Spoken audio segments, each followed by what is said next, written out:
tiene salidas. El Espíritu Santo también tiene salidas. Y la iglesia también tiene que experimentar salidas. Dígame una salida del Padre que se le venga a la mente, bíblicamente hablando. Una salida del Padre.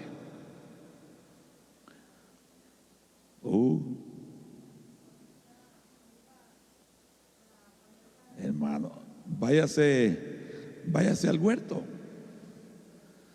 ¿Quién bajaba a platicar con Adán?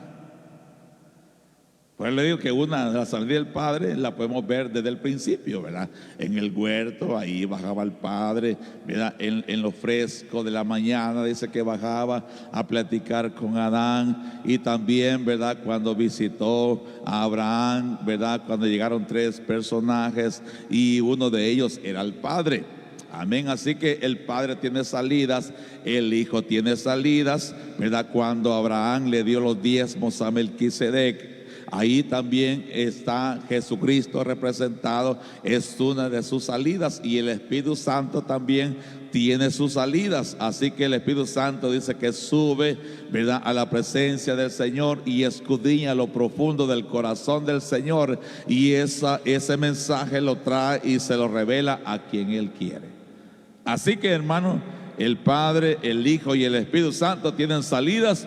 Y la iglesia, hermano, para poder participar de una salida que se aproxima, tiene que, hermano, salir de otros lugares donde el Señor quiere que su iglesia, la que Él compró con su preciosa sangre, también salga, para poder participar de la salida, hermano, hacia la patria celestial. La iglesia tiene que experimentar salidas.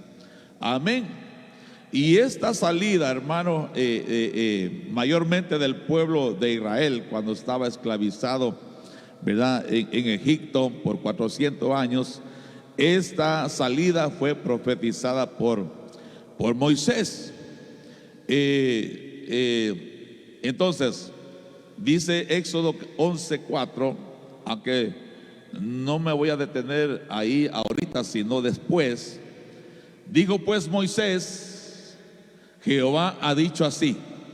En otras versiones dice: así dice Jehová, o así dice el Señor, dice otra versión. Es verdad que cuando alguien profetiza dice: así dice el Señor, pueblo mío, ¿verdad? Entonces, hermano, así dice el Señor: como a medianoche yo pasaré. Mire, como a medianoche, ¿verdad? Ahí le está dando un tiempo específico, ¿verdad?, al pueblo de Israel. Como a medianoche yo pasaré por toda la tierra de Egipto. Oiga, y dice el versículo 5: y morirá todo primogénito en la tierra de Egipto, desde el primogénito de Faraón, que se sienta en su trono, hasta el primogénito de la sierva que está detrás del molino, también todo primogénito del ganado. Oiga, morirá todo primogénito. Y recuerden, hermano, que en la cultura tanto judía como en la cultura, hermano, de Egipto en ese tiempo, un hijo que era primogénito era un ser muy especial. Era un ser muy especial. Por ejemplo, cuando alguien tenía un primogénito, mayormente si era varón, era causa de orgullo. Era causa de orgullo para ese padre. Cuando le nacía un hijo varón que era primogénito, era como un orgullo.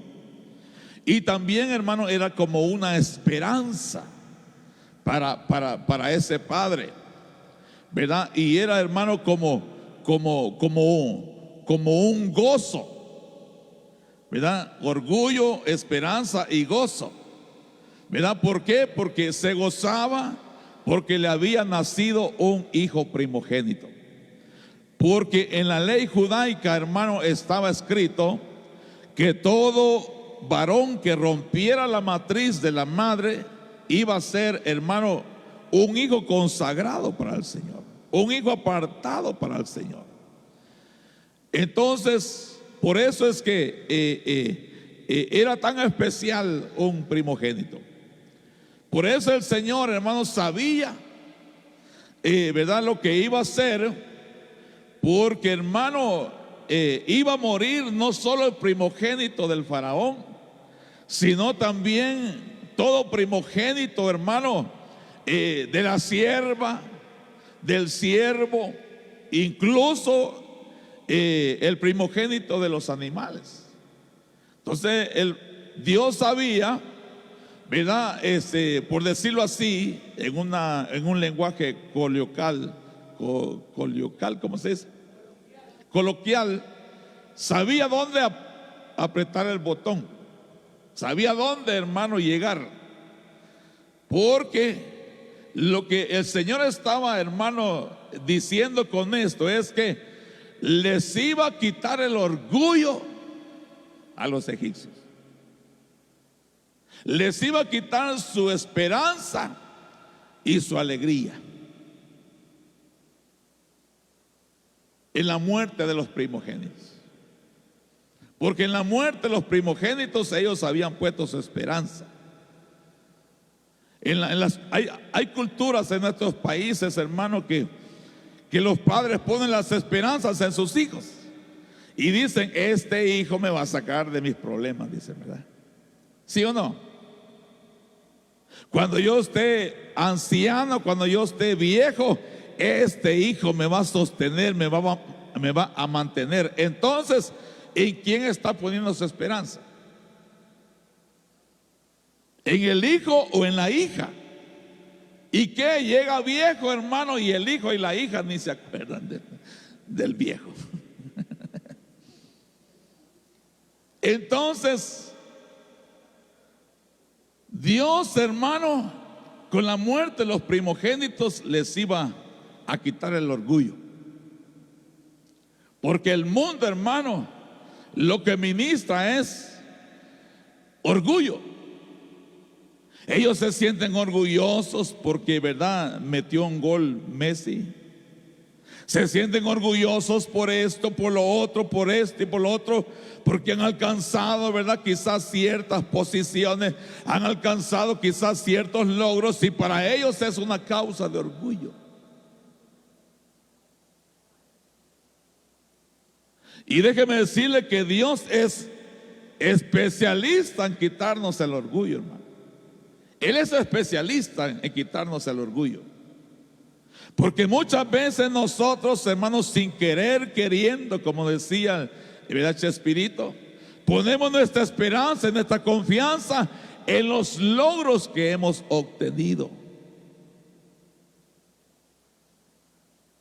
Y a la luz de la palabra, nosotros no podemos poner nuestra esperanza, nuestra confianza en lo que nosotros tenemos, en lo que nosotros hemos logrado, sino que nuestra confianza y nuestra esperanza tiene que estar puesta en el Dios de la gloria, en el Dios que hizo los cielos y la tierra. Ahí tiene que estar nuestra esperanza. Entonces, hermano, dice, desde el primogénito de Faraón que se sienta en su trono, hasta el primogénito de la sierva que está detrás del molino, también todo primogénito del ganado. Mira el 6. Y habrá gran clamor en toda la tierra de Egipto. Ahí el Señor, por medio de Moisés, ya está, hermano, profetizando lo que le va a venir a la tierra, lo que la tierra va a padecer, lo que la tierra va a sufrir. Por eso es que la iglesia no tiene que estar aquí. La iglesia, hermano, antes que estas cosas, hermano, acontezcan en la tierra, la iglesia tiene que salir de esta tierra y ser conducida y ser llevada al lugar que Jesucristo le fue a preparar. Entonces dice que no habrá, ¿verdad?, como nunca antes lo ha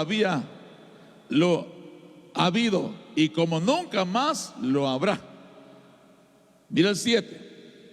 Pero a ninguno de los hijos de Israel yo lo voy a decir así, pero a ninguno de Iglesia de Cristo Mahanaín, ni siquiera un perro le ladrará, ni a hombre ni a animal, para que entendáis cómo el Señor hace distinción entre Egipto e Israel. Aleluya. Por eso yo, hermano, le vengo a confirmar a la luz del Espíritu Santo que usted es un pueblo especial. Usted es un pueblo especial. Usted no es cualquier persona, porque Dios hace diferencia entre su pueblo y en aquellos que no son su pueblo. Él hace la diferencia, porque Él, hermano, sabe quién es su pueblo. ¿Por qué? Porque Él conoce a los suyos. Él conoce a los suyos. Así que, hermano, usted no es igual. Usted no camina igual, ¿verdad que sí? Usted no piensa igual, ¿verdad que sí? Usted, hermano, ¿verdad? No habla igual, ¿verdad que sí? Somos diferentes. ¿Por qué somos diferentes? Porque Jesucristo nos ha cambiado. Jesucristo nos ha, aleluya, transformados. Nos sacó del reino de tinieblas y nos ha trasladado al reino de luz de su Hijo Jesucristo. Así que usted no es igual a los mundanos. Por eso podemos cantar: ahora ya no soy igual. Desde que Cristo, ¿verdad?, vino sobre mí o está en mí, yo ya no soy igual. Amén. Yo no puedo testificar que yo no soy igual. Y usted también creo que lo puede testificar. No al 100%, pero ya no es igual. Antes corría tras el pecado, hoy corre tras la presencia del Señor, ¿verdad? Hoy corre tras la presencia del Señor. Entonces, nosotros tendremos varias salidas antes de nuestra salida de esta tierra. Por ejemplo,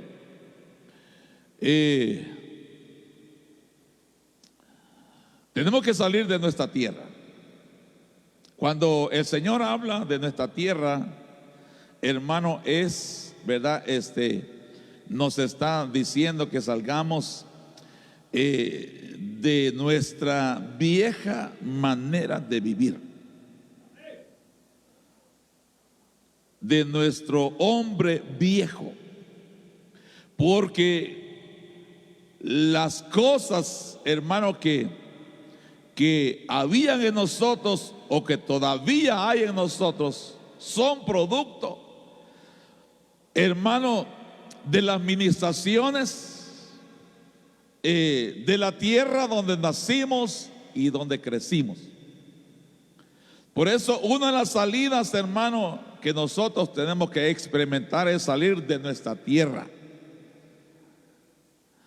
y de nuestra parentela.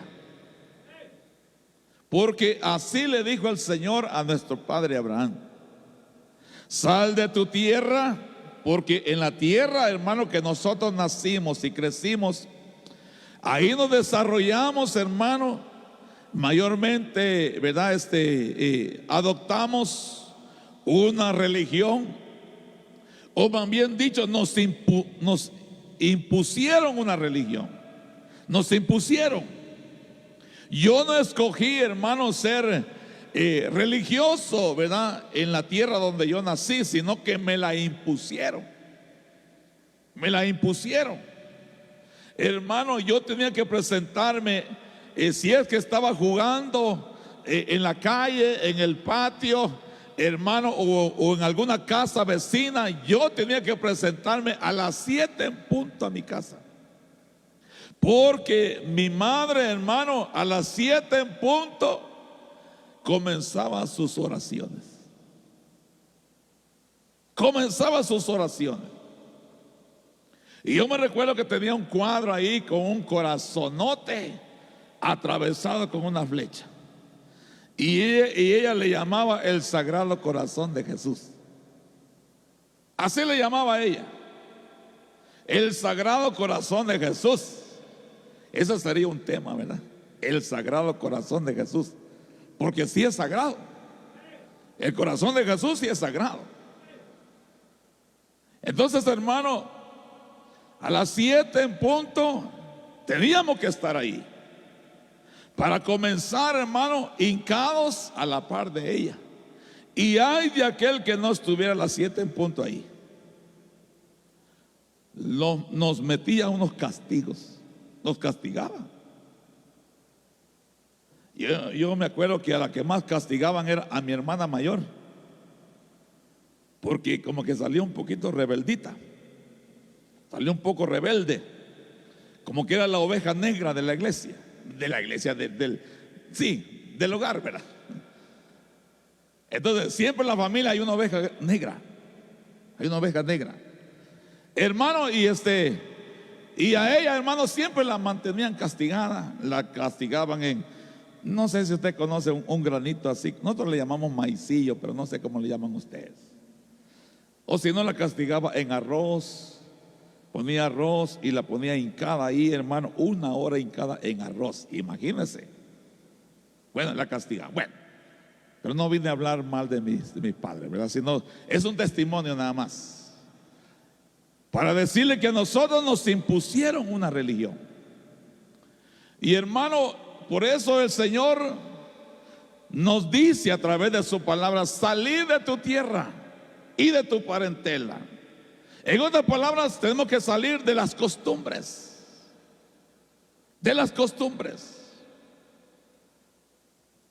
Hacia la tierra que yo te voy a mostrar, le dice, ¿verdad?, el Señor a nuestro padre Abraham en Génesis 12:1. Entonces, este pasaje lo podemos trasladar, hermano, con lo que nuestro Señor Jesucristo también dijo. Si me ponen Mateo capítulo 10 y versículo 35, miren lo que el Señor dijo. Mateo 10, versículo 35 dice: este pasaje lo vamos a trasladar con Mateo 10. Tiene problemas. Pues le dije que se pusieran aquí porque está más cerca. Si es eso, yo te aseguro que es eso, porque está muy distante. Bueno, entonces vamos a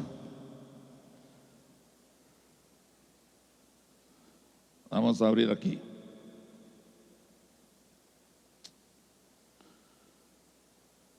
Vamos a Mateo 10, hermanos.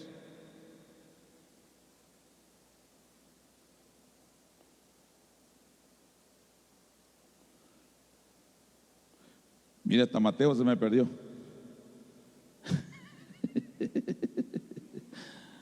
Mateo 10 y versículo, dice 35, ¿verdad? Dice: porque vine a poner al hombre contra su padre. Oiga, porque he venido para poner en disensión al hombre contra su padre. Aquí dice más claro: porque vine a poner al hombre contra su padre, a la hija contra su madre. Oiga, a la hija contra su madre y a la nuera contra su suegra. ¿Verdad que esa es una realidad, sí o no? Es una realidad. No sé si tú lo has experimentado o lo estás experimentando en carne propia. Pero miren lo que el Señor dijo.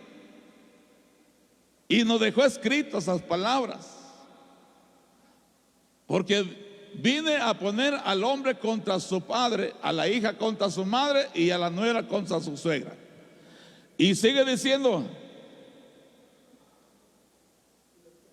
y los enemigos del hombre serán los de su misma casa. Ahí está pues. Los enemigos del hombre, los enemigos del hombre de Dios y la mujer de Dios, puede hacer que sus propios enemigos estén en su propia casa. No lo digo yo, sino lo dice la palabra. Y mira el 37. Por eso dice: el que ama al padre o a la madre más que a mí, no es digno de mí. Por eso es que nos dice salir de tu parentela. Salir de tu parentela. El que ama a hijo o a hija más que a mí, no es digno de mí. Y el que no toma su cruz y sigue en pos de mí, no es digno de mí. Mire, tres cosas bien claras, bien específicas. Por eso es que nosotros, Iglesia de Cristo Mahanaim, tienes que tomar tu cruz. Tienes que tomar tu cruz, y una vez que ya tienes tu cruz, ¿en pos de quién tienes que caminar? Ahí lo dice: en pos del Señor Jesucristo. Eso quiere decir que vas a tener que llevar algo. Algo tienes que llevar. Y yo te vengo a decir que lo que tenemos que llevar es el yugo de Cristo. Es el yugo de Cristo. Porque dice: tomad mi yugo, porque ligera y liviana es mi carga. ¿Por qué es ligera y liviana? Porque ya Cristo lo hizo todo. Cristo lo hizo todo. Lo que era más difícil para nosotros, Cristo ya lo hizo. Aleluya. Por lo tanto, nosotros tenemos que tomar nuestra cruz e ir en pos de Él. Hermanos, si tomamos las cosas así, se nos va a hacer fácil. Se nos va a hacer fácil.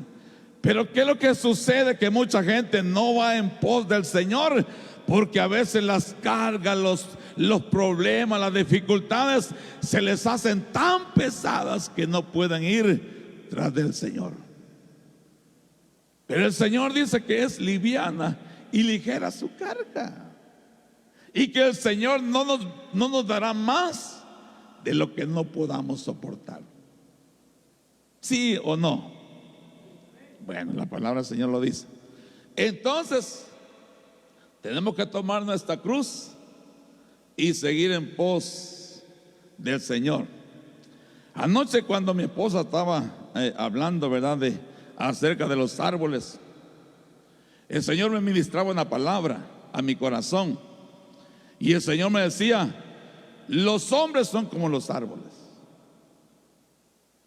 Los hombres son como los árboles. Y cuando digo hombres, me estoy refiriendo a mujer y hombre, porque en Cristo no hay diferencia. La Biblia dice que nosotros somos como los árboles. Y una palabra que me ministraba el Señor: quizás, ¿verdad?, la gente no tiene un árbol, ¿verdad?, quizás en su casa, ¿verdad?, o quizás en algún altar, pero puede ser que tenga un árbol en su corazón. ¿Sí me captó lo que dije? ¿Qué dije? ¿Qué dije? Recuérdense la palabra: los hombres son como los. Quizás tú no tienes un árbol en tu casa. Quizás un pastor no tiene un árbol en el altar, pero lo pueda tener en su corazón. Y eso se llama, ¿cómo se llama? Pero dígalo con fe, con convicción: idolatría. Cuando un hombre se te mete al corazón en vez de Cristo, es idolatría. Es idolatría. Y el que se tiene que meter en nuestro corazón hasta lo más profundo, hermano, es el Señor. Es el Señor. Definitivamente es el Señor. Porque aquí lo dice: el que ame más a su hijo o a su hija más que a mí, no puede ser digno de mí. Hermano, ¿y qué órgano se usa para amar? Dígame. ¿Ah? El corazón. El corazón es el órgano que se usa para amar. Entonces, hermano, ¿a quién tenemos que amar primeramente? Es al Señor. Y segundo, al hijo y a la hija. No puedes amar al hijo y a la hija antes que al Señor. Tienes que amar al Señor sobre todas las cosas. Amén. Hay una iglesia por aquí, hermano, aquí por el centro de Salt Lake. Le digo porque me lo testificaba, ¿verdad? Un amigo, hermano, que esa iglesia, ¿verdad? Van muchos viejitos. Van muchos viejitos, incluyendo mi amigo, porque mi amigo es un viejito brasileño. Entonces, hermano, es cristiano y va a esa iglesia. Y de repente, hermano, el pastor se dio cuenta que la iglesia iba, hermano, decayendo en cuanto a la asistencia. Y un día, hermano, hizo una encuesta, ¿verdad? El pastor, ¿por qué, verdad? Habían dejado, ¿verdad?, de asistir a la congregación. Y una buena parte de la iglesia, hermano, comenzaron a exponer, ¿verdad? Porque ellos, ¿verdad?, se habían alejado de la iglesia. Y la condición que ellos pusieron es de que, hermano, tenían a sus perritos en su casa. Tenían a sus perritos, a sus mascotas. Y que amaban tanto a sus mascotas que no querían dejarlas solas, hermano, en ningún momento. Sino que, hermano, querían estar con sus mascotas. Entonces al pastor se le prendió una idea en su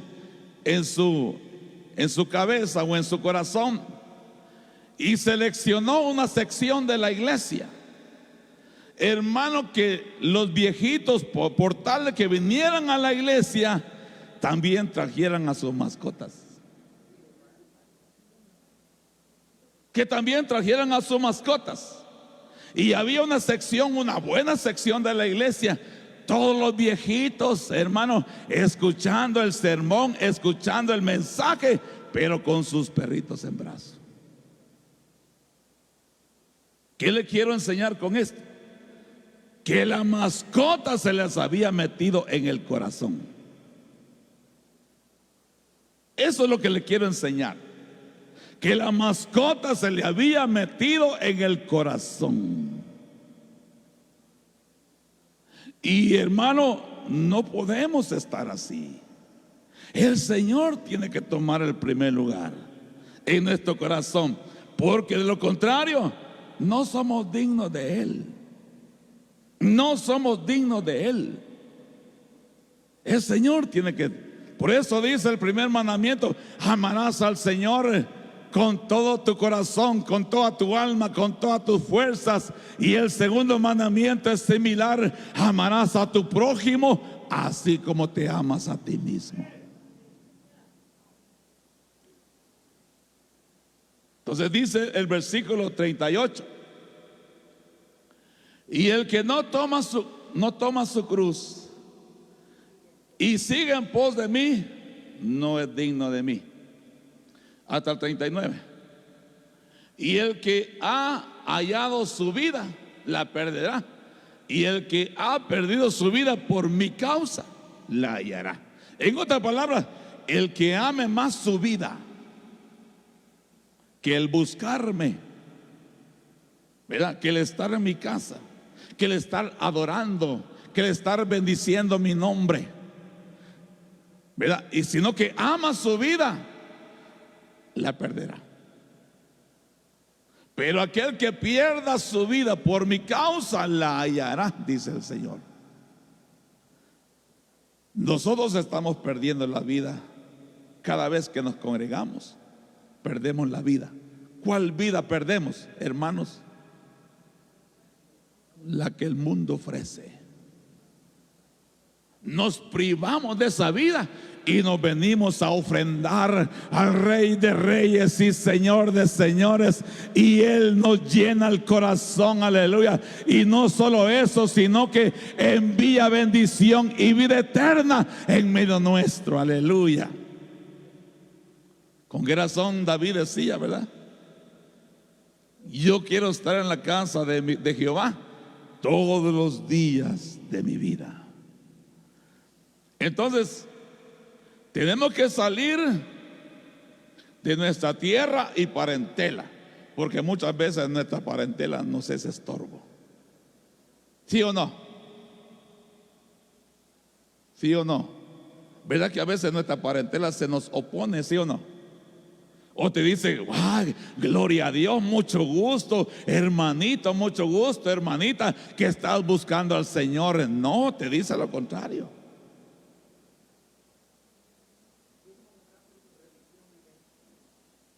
Hermano, cuando yo fui a casar a mi hija, el marido de mi hija estaba asustado que su mamá había llegado a la iglesia. Estaba asustado. Porque, hermano, él y la madre habían hecho un pacto.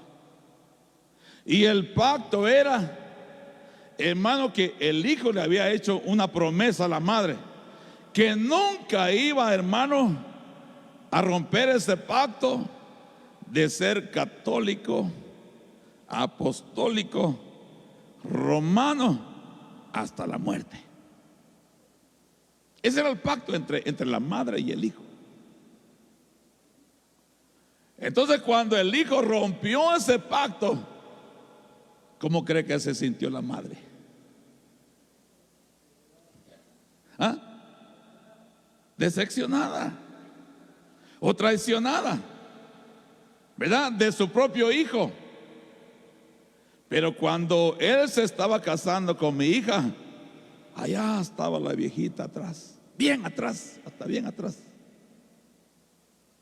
Y él, cuando miró a su mamá, dijo, oh, por lo menos vino a espiarme, dijo. Si era verdad que me estoy casando. Pero la viejita estaba enojada con él. Incluso, hermano, había dejado de visitarlo desde el día que se había convertido al Señor. Lo había dejado de visitar a su hijo desde ese día, porque la había traicionado. Entonces, tenemos que salir de nuestra tierra, de nuestra parentela. Y también aquí voy a entrar en un punto, hermano, muy delicado. Tenemos que salir de Babilonia. Mi esposa medio lo mencionó ayer, pero hoy, hermano, lo vamos a explicar un poquito mejor, porque, hermano, a Babilonia le vienen juicios. Y lo que Dios quiere, hermano, librar a su pueblo es de esos juicios que van a venir sobre Babilonia. Entonces dice Apocalipsis 18:4, ¿verdad? Cuando mi esposa comenzó a predicar, dijo, ya me está echando a perder mi mensaje. Pero no, se fue por otro lado.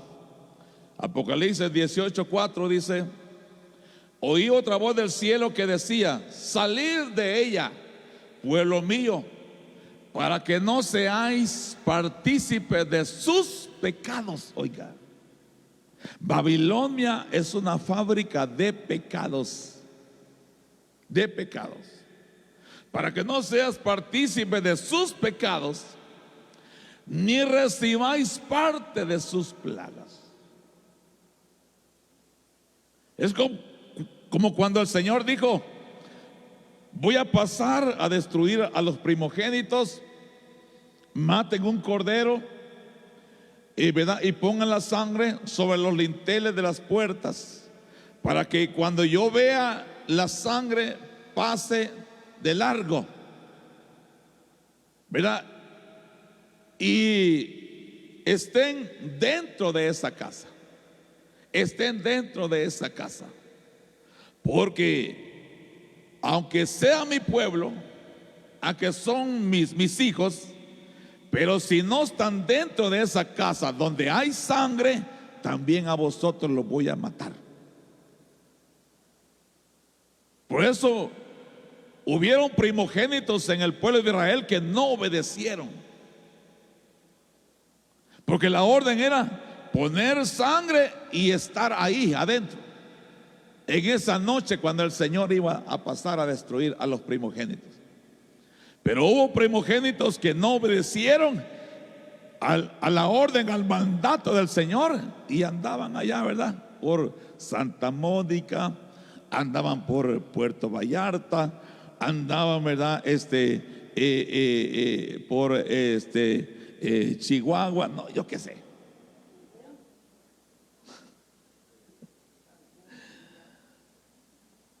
En Windover.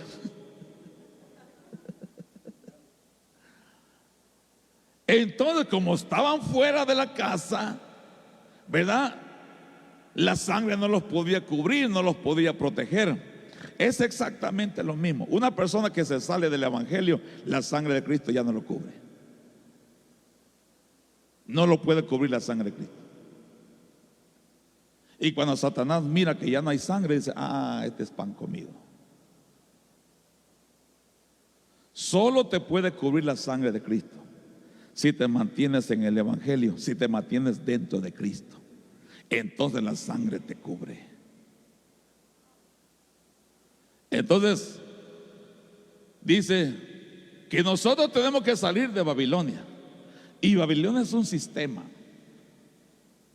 Es el sistema, hermano, que está ahorita, ¿verdad?, cabalgando y está abarcando, hermano, hasta el pueblito más lejano. Hasta el que anda, hermano, vendiendo helados ahí con una carreta, carga un iPhone. No, quizás me fui muy allá, ¿verdad? Pero por lo menos carga un teléfono. Entonces, hermano, el sistema babilónico se está metiendo hasta los rincones. Pero también el sistema babilónico es un sistema religioso. No solo es un sistema, hermano, digital. No solo es un sistema, hermano, de engaño, de error, de mentira, sino que también es un sistema religioso. Que a veces lo que Babilonia practica, hermano, se ve como espiritual. Se ve como que es lícito hacerlo. Pero en realidad, hermano, el trasfondo de lo que Babilonia practica espiritualmente es desviar la mente y el corazón del pueblo de Dios. Y nosotros tenemos que salir de ese sistema. ¿Por qué? Porque dice la Biblia que todos los reyes de la tierra han bebido del vino de su fornicación. Todos los reyes de la tierra. Yo no he visto presidente que no haya sido electo presidente que no vaya.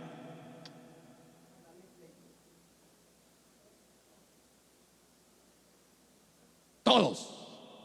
Porque dice la Biblia que todos han bebido del vino de su fornicación. Entonces nosotros tenemos que salir de ese sistema. Tenemos que salir de ese sistema religioso. Y que el Espíritu Santo nos esté llenando, nos esté llenando, nos esté llenando, nos esté bautizando con Espíritu Santo y fuego, para que todo, hermano, sistema religioso en nosotros que sea cancelado y sea destruido, sino que tengamos una vida fluida en el Espíritu Santo. Que tengamos una vida de fluidez, porque en este evangelio, hermanos, ríos tienen que correr, y ríos de agua viva. Entonces, cuando hay esos ríos, la religión tiene que desaparecer de nosotros.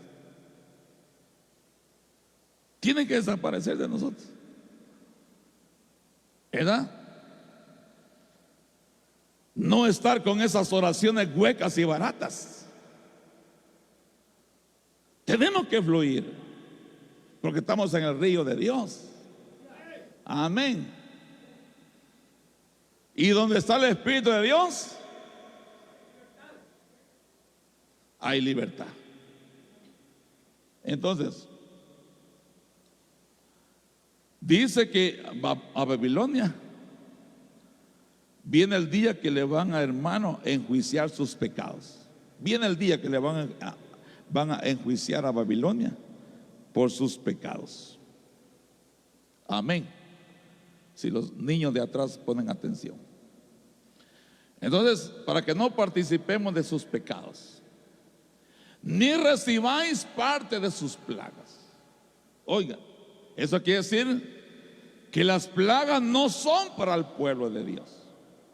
Las plagas que le van a mandar a Egipto no son plagas que el pueblo de Dios tiene que participar. Dios quiere librar a su pueblo. Dios quiere, hermano, que su pueblo no lo alcancen esas plagas, pero para que no lo alcancen esas plagas, ¿qué tiene que hacer? Salir, salir, salir de Babilonia. Por mucho que te guste, tin don dan, tin don dan, tienes que salir.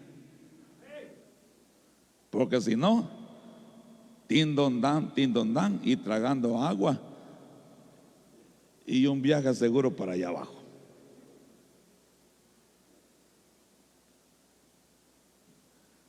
Isaías 48:20 dice: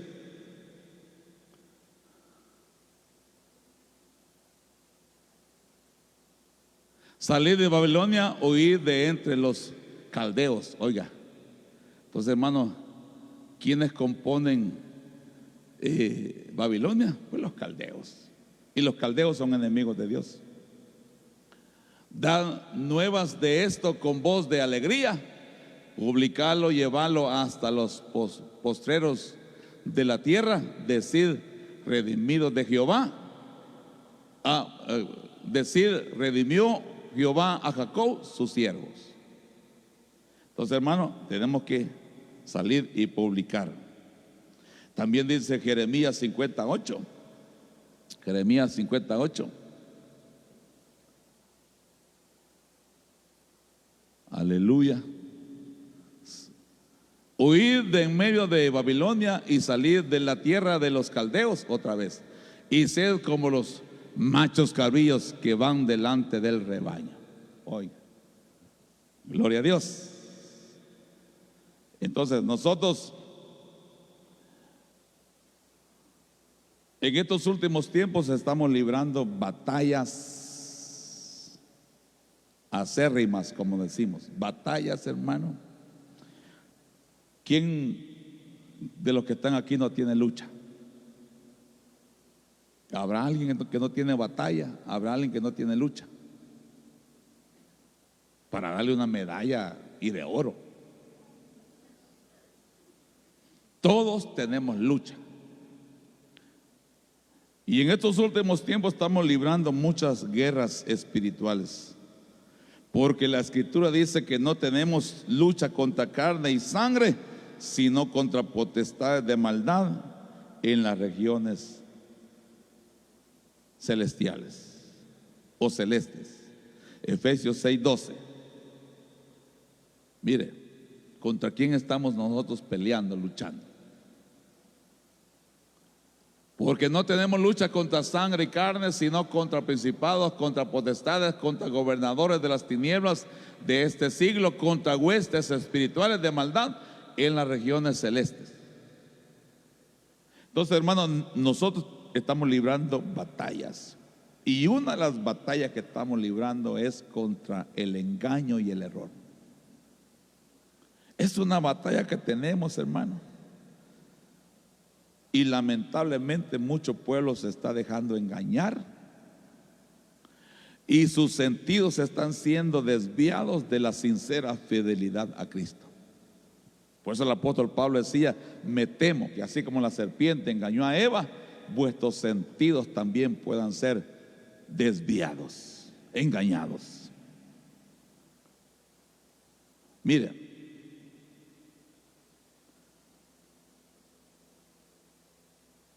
¿por qué no pudo engañar el diablo a Adán? ¿Por qué no lo pudo engañar? ¿Por qué cree que no lo pudo engañar a Adán? ¿Usted cree que no trató el diablo de engañar a Adán? Contésteme pues, ¿sí o no? Dígame sí o no.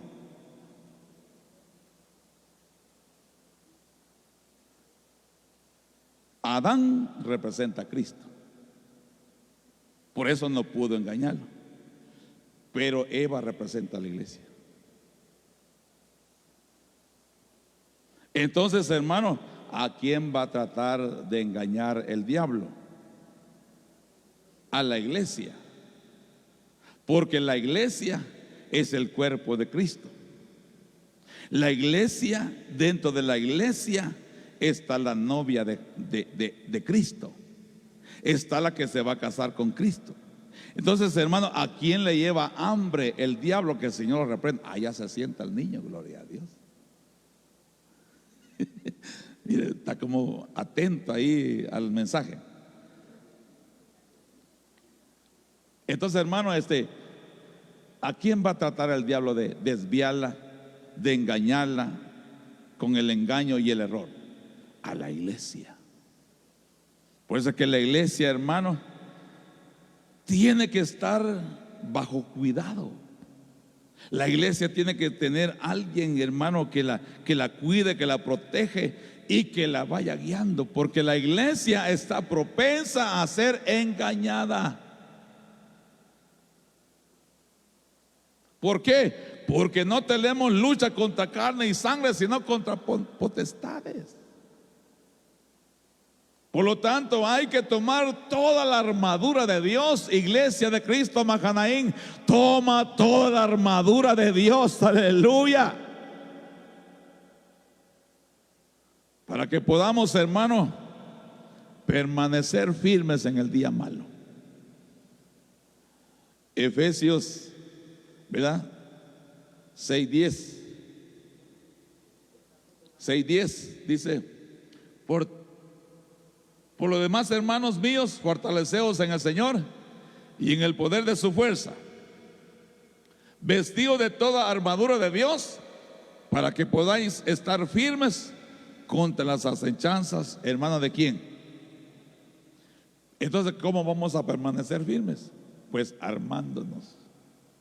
armándonos de las armas espirituales, para poder, hermano, permanecer firmes contra las acechanzas del diablo. Entonces, ¿cómo pelear las batallas? ¿Cómo pelear las batallas? Mira lo que nos enseña Deuteronomios, el Señor, en el libro de Deuteronomios 21.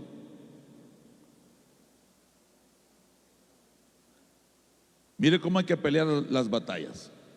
Cuando salgas a la guerra contra tus enemigos. ¿Quiénes son estos enemigos, hermanos? Ya lo dijimos: huestes, potestades, principados, gobernadores, demonios y espíritus inmundos, ¿verdad?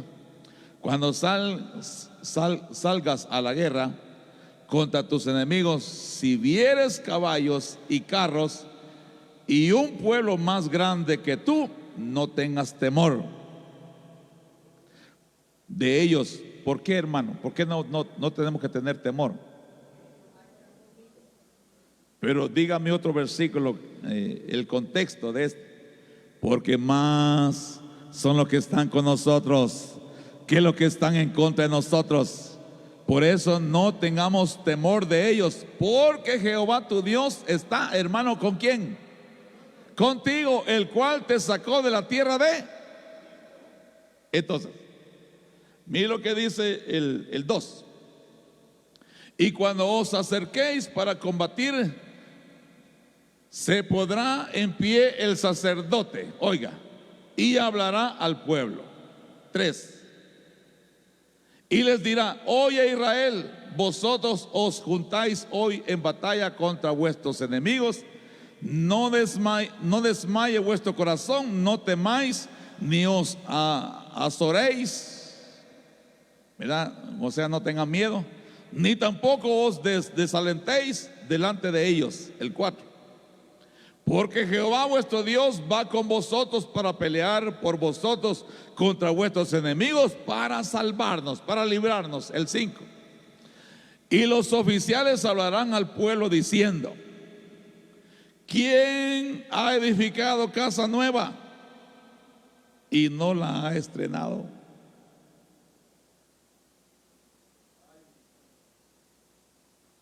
Vaya y vuélvase a su casa, no sea que mueran. O sea, le está advirtiendo que aunque construyó casa y no la ha estrenado, pero en esta batalla puede perder la vida y no estrenar su casa.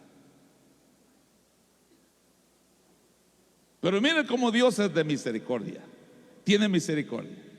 Váyase y vuélvase a su casa, no sea que muera en la batalla y algún otro la estrene.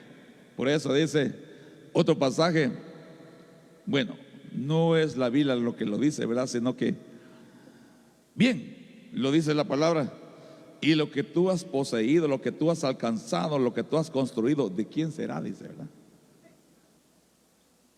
Hay un dicho allá en el mundo, ¿verdad? Nadie sabe para quién trabaja. Pero aquí el Señor le está diciendo: si alguien, ¿verdad?, ha construido una casa nueva y no la ha estrenado, devuélvase, porque puede perder la vida en esta batalla. Entonces, lo que el Señor nos está diciendo es que podemos perder la vida en batallas. Podemos perder la vida. Pero lo que el Señor no quiere es que perdamos la vida, sino que en medio de la batalla salgamos victoriosos. Pero ¿cómo vamos a salir victoriosos? Armándonos de toda la armadura de Dios. El 6. Y quien ha plantado viña y no ha disfrutado de ella, vaya y vuélvase a su casa, no sea que muera en la batalla y algún otro lo disfrute. El que se casó también, mire. Y quien se ha desposado con mujer y no la ha tomado, vaya y vuélvase a su casa, no sea que muera en la batalla y algún otro la tome.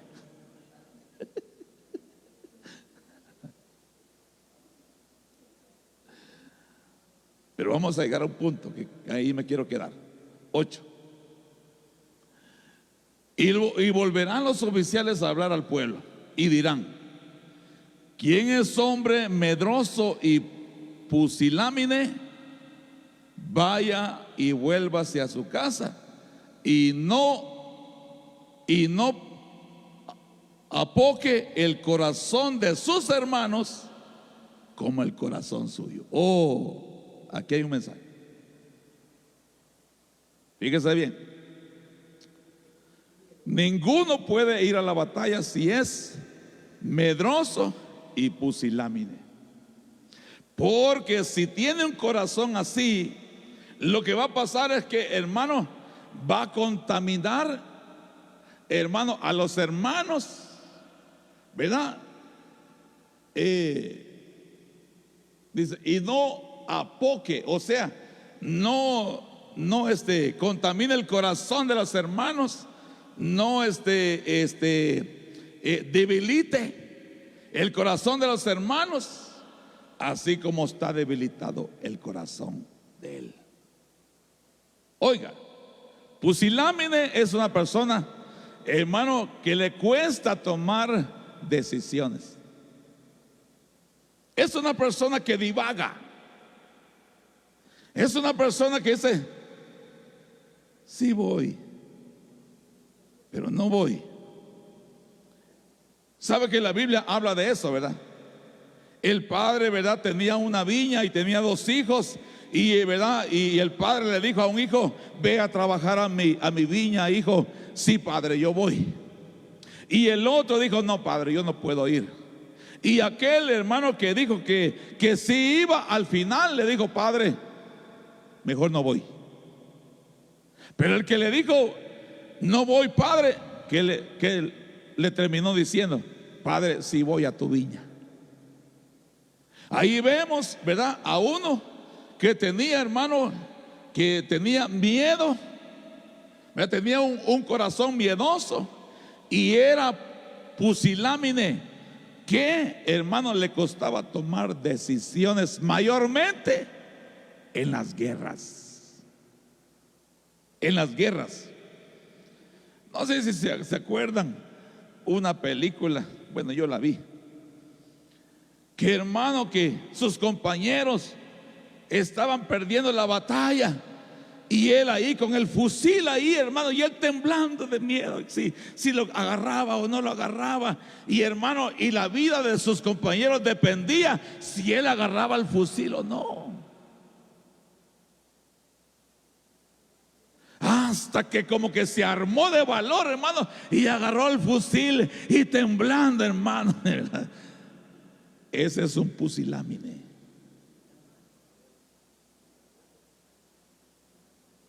Que no se decide si entregarse a Dios o vivir una vida como la mojarra. Es un pusilánime. No toma decisiones, no toma determinaciones. Se le vienen los problemas, las dificultades encima, hermano, y a otro manda en vez de confrontarlos él, porque tiene un corazón medroso y pusilánime. Ya lo buscó en Google, como dice, ¿verdad que así dice? Falta de ánimo para pelear batallas y para tomar decisiones. Es un miedoso. Y no podemos caminar con gente así. ¿Por qué? Porque nos va a contaminar. En una palabra, estorba. No podemos caminar con gente así, porque si no nos va a contaminar. Por eso dice: brotando una raíz de amargura en alguien, contamina a los demás. Entonces, alguien que tiene miedo, alguien que es pusilánime, termina contaminando el corazón de sus hermanos o de sus compañeros. Entonces, esa gente no puede pelear las batallas de Dios. Miren lo que dice el 9. Y cuando los oficiales acaben de hablar al pueblo, entonces los capitanes. ¿Cuántos capitanes hay acá? El capitán no abandona el barco, aunque mira que el barco, hermano, que las olas lo quieren hundir, y el barco, hermano, y ahí el capitán no abandona el barco. ¿Qué hace el capitán?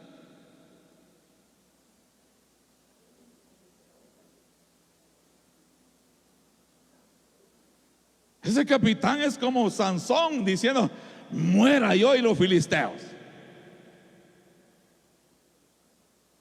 Entonces, y cuando los oficiales acaben de hablar al pueblo, entonces los capitanes del ejército tomarán el mando a la cabeza del pueblo. Este es el tipo de gente que la iglesia necesita. Este es el tipo de ministros que no salgan corriendo al sonido de los caites de los demonios, sino que se mantengan firmes. Se mantengan firmes.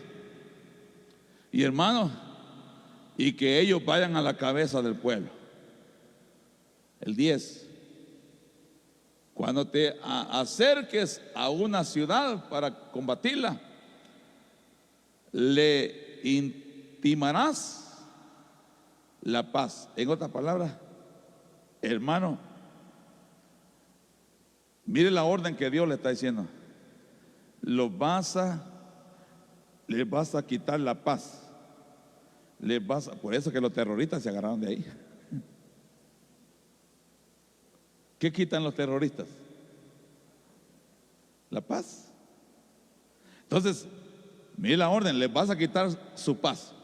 les vas a quitar su confort, les vas a quitar, ¿verdad? Ahí que estén con una Coca-Cola y una maca. Les vas a llegar con bombazos. Les vas a llegar, ¿verdad? Con las armas espirituales que yo te he dado.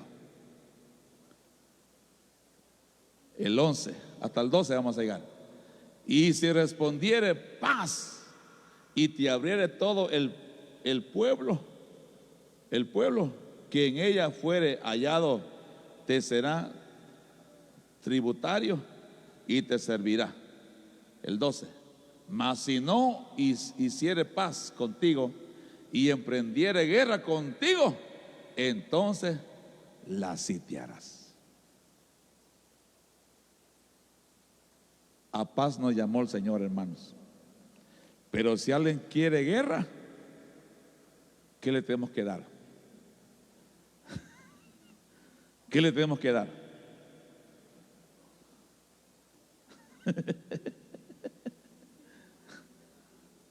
Buscar la paz con todos y la santidad. Pero si alguien te busca guerra, sítialo. Sítialo. Y entra y despójalo. Amén. No, estamos hablando de enemigos. Y aquí no hay ninguno, gracias a Dios. Pero estamos hablando de enemigos. Si un enemigo no quiere paz contigo, pues entonces muéstrale tus armas espirituales. Y una de las armas espirituales es, hermano, que todo lo que la planta de tus pies pisare será vuestro, dice el Señor. Entonces el Señor le dice: a estas ciudades que vas a ir a poseer, no les tengas piedad, no les tengas misericordia, al menos que te abran la puerta y quieran la paz contigo. De lo contrario, elimínanos. Esa fue la orden que le dio el Dios a Saúl: elimina todo este ejército juntamente con su rey. Pero Saúl no obedeció, sino que le preservó la vida al rey y a sus oficiales, y hermano, y las vacas vacunas las preservó y se las llevó como botín. Pero la orden era exterminar. Así que si hay un demonio por ahí, hermano, llámese como se llame, Dios te da el permiso que lo combatas, lo venzas y lo destruyas en el nombre precioso de Cristo Jesús el Señor. Amén. Vamos a continuar después en el nombre del Señor, porque queremos llegar, hermano, a la salida de Ruth, queremos llegar a la salida de Esther y a la salida de Rebeca. Amén. Para poder, hermano, experimentar nuestra salida hacia la patria celestial en el nombre del Señor. Padre, muchas gracias en el nombre precioso de Cristo Jesús, tu Hijo amado. Muchas gracias en esta preciosa tarde que nos has permitido, Señor, enseñar y predicar tu bendita palabra.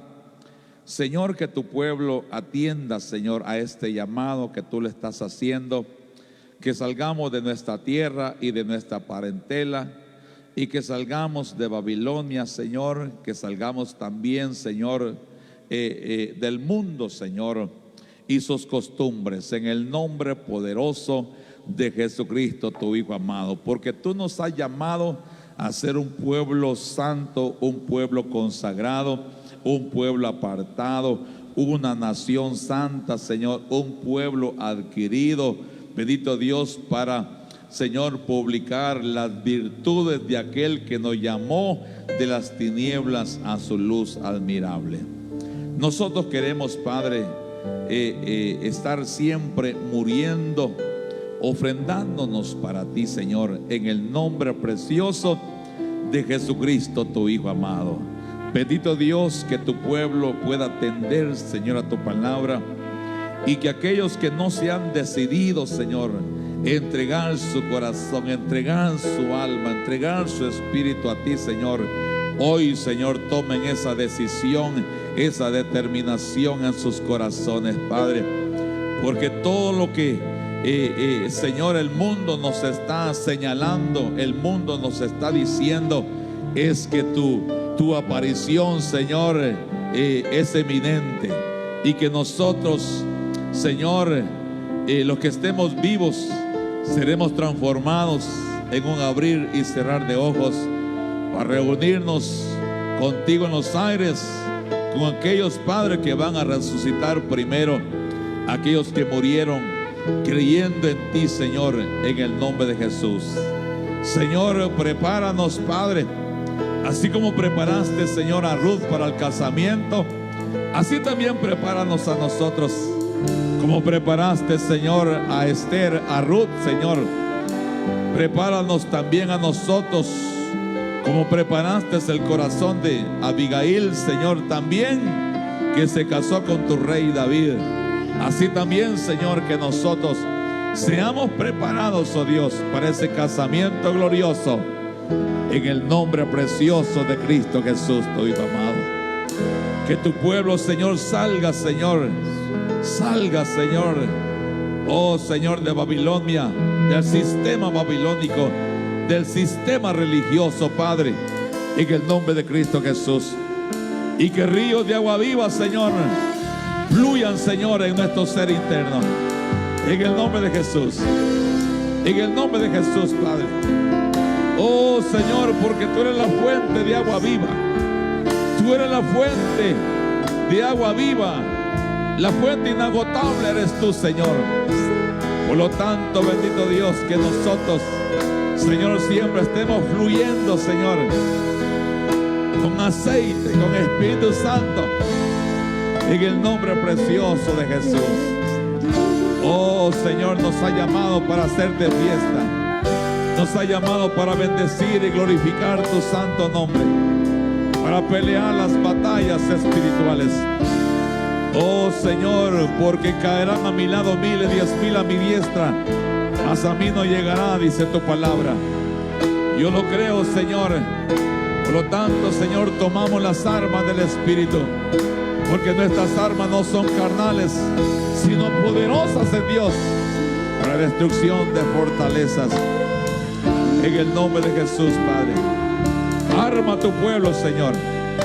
Arma a tu pueblo, Señor. Quita todo temor, todo miedo, Señor, en el nombre de Jesús. Porque más son los que están con nosotros que los que están, Señor, fuera de nosotros. En el nombre poderoso de Jesús. Oh, sí, Señor, dicen los santos, santo eres tú,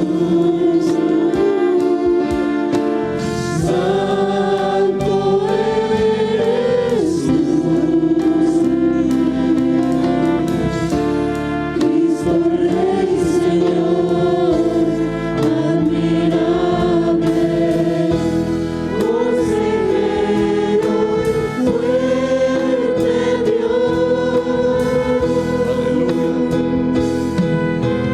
Santo eres tú, santo eres tú, santo, santo,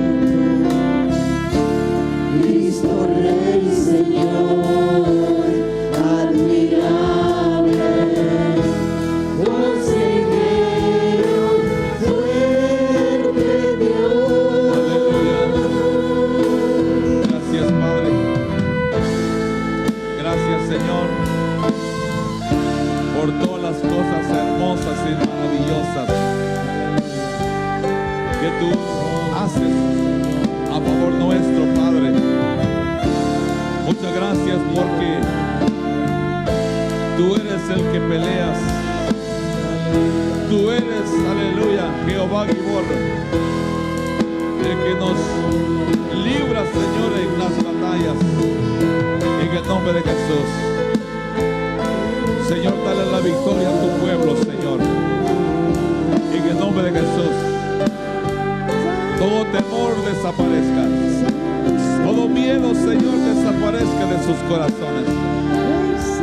Todo engaño, todo error, toda mentira también, Señor, en el nombre de Jesús.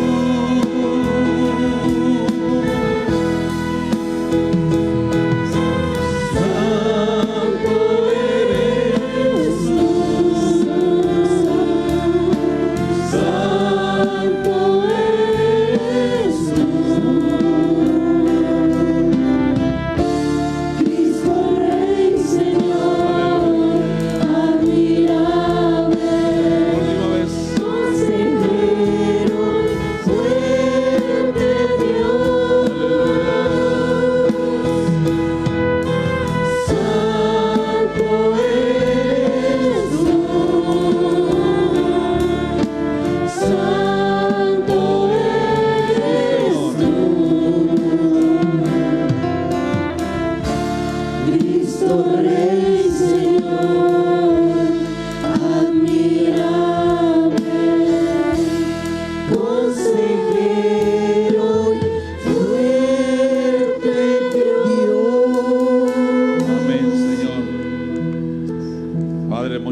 muchas gracias por tu palabra. Tu palabra dice en Efesios 4:26, y no dando lugar al diablo. Si tú y yo no le damos lugar al diablo, el diablo no puede hacer nada con nosotros. El problema es que le damos lugar al diablo. Y Dios dice, no le deis lugar al diablo. Y en otro pasaje dice, someteos a Dios y resistir al diablo, y de vosotros oirá. Pero la palabra clave es no dando lugar al diablo.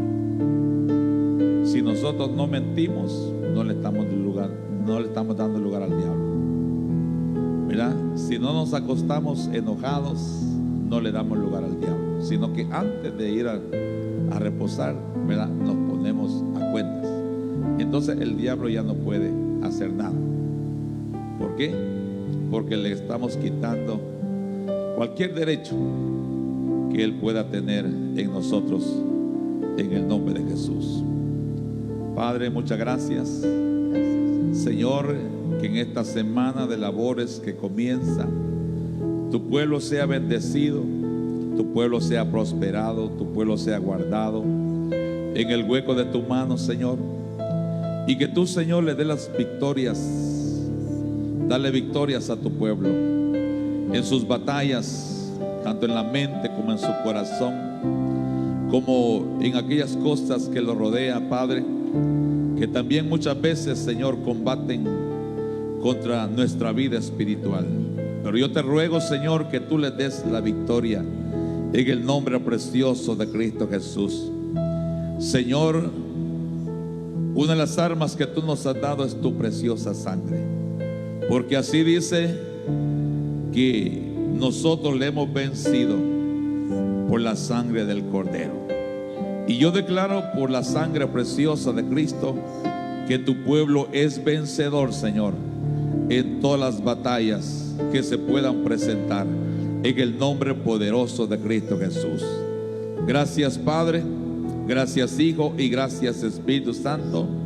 Bendice las ofrendas y los diezmos que tu pueblo ha traído a tu casa, en el nombre de Jesús. Amén y amén. Oh sí, Señor, gracias. Gracias, Padre.